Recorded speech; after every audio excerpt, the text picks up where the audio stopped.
UCSM Videos, the leader in football education.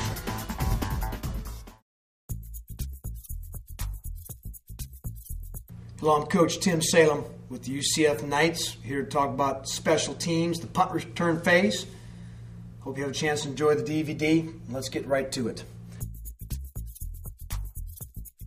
The punt block return phase. His little motto for this is the offense begins on fourth down. We know the opponent's punting on their fourth down, so obviously we're on offense. And we've got to make sure that we understand that with that, return mode can give us an advantage in field position. We're working towards that.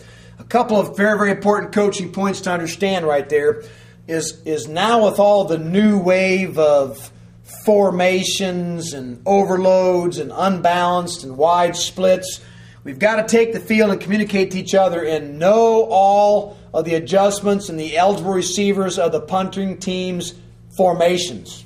Okay?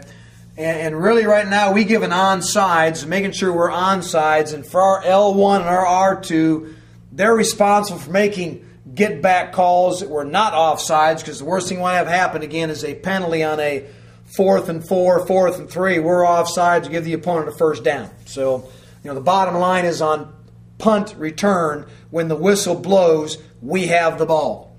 The punt returner or punt returners must make sure, number one, they're fielding all kicks outside the 10-yard line.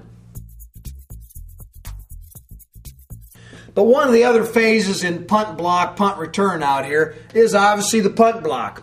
And a couple of things go with this. Number one is, obviously in a punt block, last year in the 2010 football season at UCF, we only called 7 punt rushes the entire year.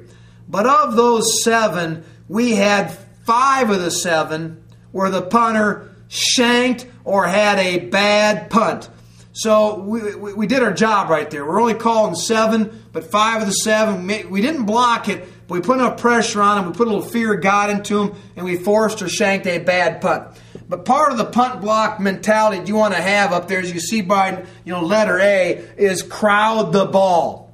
Okay, you want to crowd the ball. You want to make sure, number one, your hand is extended in front of your helmet, and you've got your hand behind the ball and your helmet behind your hand. So again, you don't have an offside situation with your helmet being over your hand in the neutral zone. Okay, we want to key the back tip of the ball and know the center's rhythm. Very, very important right there to be able to get that done. Okay, and if you're in a punt rush mode and you're met by a block, you want to drive into him and make him block you. A couple of different rush variations right here. Okay, number one, a fire rush. That's where you're accelerating as fast as you can in a straight line to the block point. Get in your stance, get off the football, right out of your alignment. You're going right directly to that 9-yard punt point, and you're getting there as quick as you possibly can. A dip and rip, okay? You're looking now to rush to the outside shoulder of the man you're lined on.